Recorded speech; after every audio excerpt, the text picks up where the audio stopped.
ivugabutumwa korali Jehova Jireh ikora ryo gutanga ubutumwa bwiza mu ndirimbo.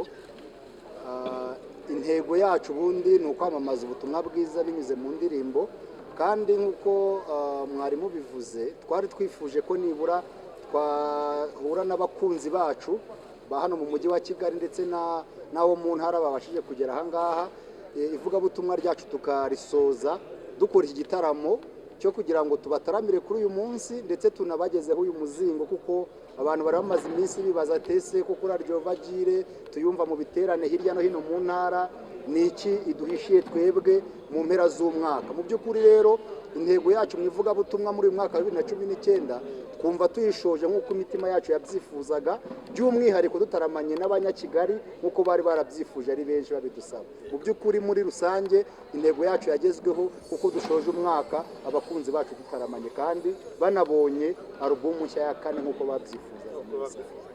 Mu bantu baba bafite ubwoba bibaza ibintu byinshi iyo korali iri gutegura igitaramo n'abadirija b'amakorali, dore ko hari byinshi byashoboraga kubakoma mu nkokora nk'imvura n'ibindi byinshi bitandukanye. Expectation zawe nk'umutoza wa korali Jehova Jireh nyuma y'iki gitaramo ni izihe dirija? Mbere ya byose ndabanza gushima Imana kuko Imana yanejeje imitima yacu. Nk'uko bivuze abadirija baba bafite ubwoba bwinshi bw'ibintu byinshi cyane, bavuga bati bizagera gute, imvura iramutse iguye ntitubona abantu, sound iramutse igenze nabi, abantu ntibumve neza. Donc bafite ibintu byinshi, ariko turashima Imana kubera ko ibintu byose byagenze neza. Imvura ntago yaguye, abantu twababonye, abantu bari benshi bendaga kuzura stade, sonorisation yagenze neza. Donc turashima Imana bikomeye cyane, umutima wanjye wuzuye amashimwe. Mu by'ukuri Imana ihabwe icyubahiro. Dirija washimiye aba producer bakoze indirimbo za korali Jehova Jireh, washimira muri public, ariko turashaka ko unabashimira mu itangazo. Kankubwire mbere ya byose ndashimira umuntu wadufashije amajwi witwa Leopold Seriezoma, uriya mugabo Imana imuha umugisha.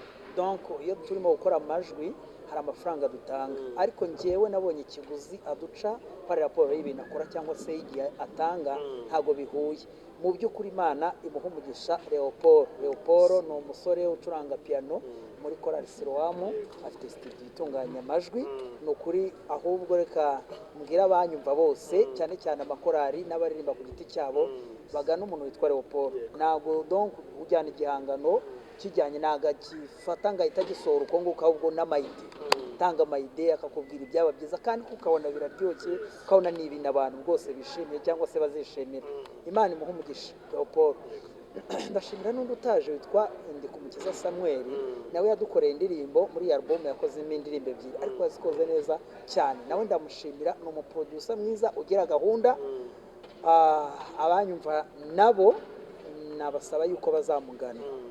Hanyuma ndashimira rero uwitwa Karenzo, ntabwo mbizi, ntabwo ndabona feedback, ariko iyi ndirimbo twakoze, ariko izo twasohoye ebyiri nabonye feedback, abantu bavuga bati aya mashusho aranejeje, aya mashusho harimo improvement par rapport ya CD twari tumaze igihe twumva za Jehova Jireh. Nizeye ko nubwo ntarabona feedback izagenda neza.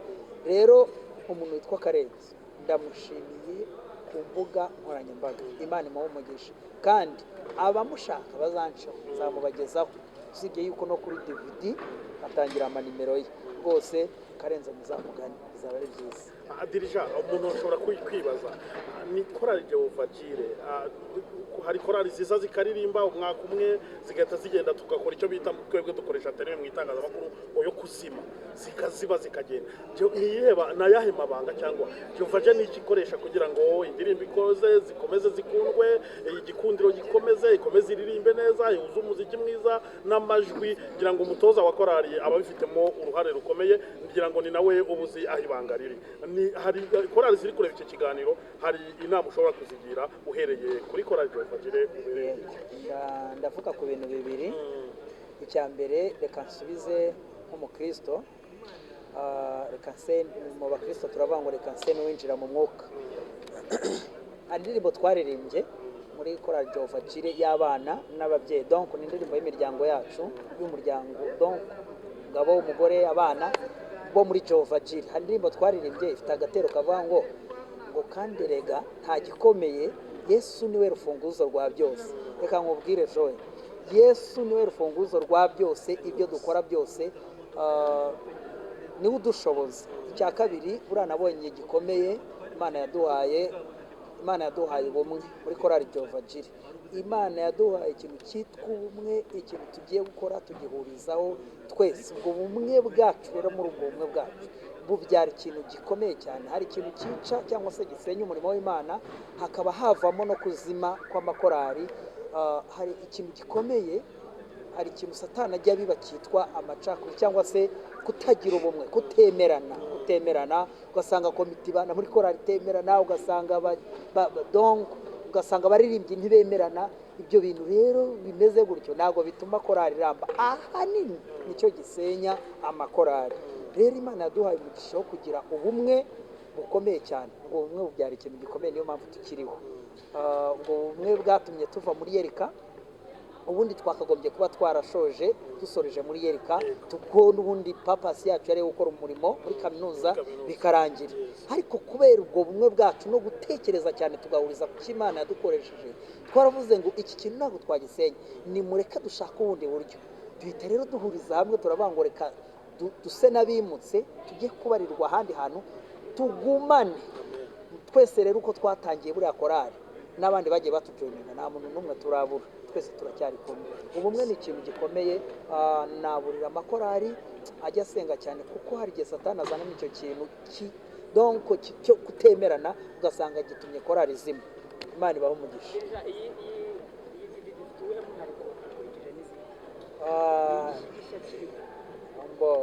Biragoye kuvuga umwihariko, ndavugaho gatoya, ariko buriya mwushubije mu ijambo rimwe, buriya feedback cyangwa se abantu bazayumva nibo bazabona umwihariko cyane. Buriya iyo umuntu yatetse, iyo uri mu gikoni utetse, hari igihe ufata ku byo watetse ukumva ni ibisanzwe, ukumva rwose nta n'igishyashya, ariko abari muri salo babona ayo mafunguro bakavuga bati aya mafunguro ateguye neza kuruta ay'ubushize. Ubwo rero umwihariko cyane cyane tuzababwirwa n'abantu, ariko gatoya twakunze kubwira abantu iby'ijuru, ukumbuza abantu donc ijuru cyane cyane nibyo twagiye dufokasinga. aho bazareba indirimbo bazabona yuko twagiye dufokasinga ku ijuru cyane, turirimba ku ijuru. Imana ibahe umugisha. Kimwe n'andi matsinda aririmba indirimbo zo kuramya no guhimbaza Imana, iyo umwaka ujya gushira ategura ubutumwa bw'umwihariko bwo kwifuriza abanyarwanda umwaka mushya. Jehova Jire, ubutumwa bwayo ni ubuhe? Ndakibaza. Mu by'ukuri usibye no kuba wenda nka korali Jehova Jire dufite abantu benshi badukunda kandi bari hirya no hino ku isi, ariko nk'abakirisitu dufite ubutumwa duhereza abanyarwanda muri rusange, tubifuriza kugira ubuzima burimo Kristo. Rick Warren niwe wabivuze, yandika igitabo kivuga ubuzima bufite intego. Buriya iyo ufite Kristo muri wowe, nk'uko Aloyize amaze kubivuga, niba Kristo ari urufunguzo rwa byose, no kumugira muri wowe yaguhereza icyerekezo kizima. Abanyarwanda rero turabifuriza umwaka mushya muhire nka korali Jehova Jire, ariko tubifuriza gutunga Kristo mu buzima bwabo, kuko niho imigambi yose yabo yasohozwa, kandi igasohozwa mu buryo bwiza, kubera ko Kristo ibyarimo byose bigenda neza. Rero mu by'ukuri korali Jehova Jire irabifuriza umugisha w'Imana, irabifuriza ishya n'ihirwe mu mwaka wa 2020, kandi irabifuriza kuzakomeza kujya muyisengera, kugira ngo ivugabutumwa ryacu ntabwo twifuza ko ryagarukira ahangaha, ahubwo turifuza ko Imana yaryagura n'ahantu bagiye badukenera hirya no hino mu bindi bihugu, ntibidukundire, Imana ikazagura imbago tukazabageraho, kuko niyo objectif dufite mu mwaka wa 2020. Reka mvuge ngo Imana ibahe umugisha. Karame, ndifuza ko muvuga gato ku izina rya album ya inspiration yacu, nicyo mwashaka kugira ngo abantu bakire. Murakoze cyane. Iyi album twayise uru rugamba ni Yesu uyoboye. Twashakaga kubwira abantu ko urugamba ari Yesu uyoboye. Mu byo bahura nabyo byose, ari byo umuntu ahura n'ibiteye ubwoba, cyangwa se muri ubu buzima agahura n'ibintu bimukomereye, donc akagira ubwoba cyangwa se akumva biracitse, ariko reka mabwire, uru rugamba ni Yesu uyoboye. Uru rugamba ni Yesu uyoboye. Iyo wamwiringiye, iyo wamwizeye, iyo wamuhaye vora, agutwara neza kandi abirangiza neza. Icyo twari dushatse kubwira abantu. Ikindi ubundi butumwa burimo ku gitero cya nyuma twashakaga kubwira abakristo ngo ntibirare. Hari igitero kivuga ngo wa mwanzi waturwanije hambere tukamunesha, twari kumwe n'Imana turamunesha, tukababwira ngo n'ubu aracyategura intambara bo kwibwira ko urugamba rwarangiye. Donc ubu urugero rufatika Jehova Jire dushobora kuba dukoze concert nziza tukabona biraryoshye twagize ibihe byiza tukagera twumva n'ibyo, ariko Satani we ntaryamye agenda gutegera imbere agategera ahandi kugira ngo akuneshe. Ariko turangiza tuvuga ngo ufite inkuru nziza ya nyenyeri ari we Yesu watuyoboye bwa mbere aragarutse. Turabona ikiganza cyandika amagambo meza, urugamba ni Yesu ruyoboye, ni mu muhe vore atware harya bayita vora. Yego ndumva ntacyo nibeshye. Abatware kandi azadutwara neza, azatugezayo, ntabwo tuzaneshwa, Imana izatuneshereza kuko ari turwaniriye. Reka tubashimire cyane kuba mwemeye kutuganiriza umwaka mushya muhire w'ibihumbi 2020. turashimira Murakoze cyane, Imana ibahe umugisha.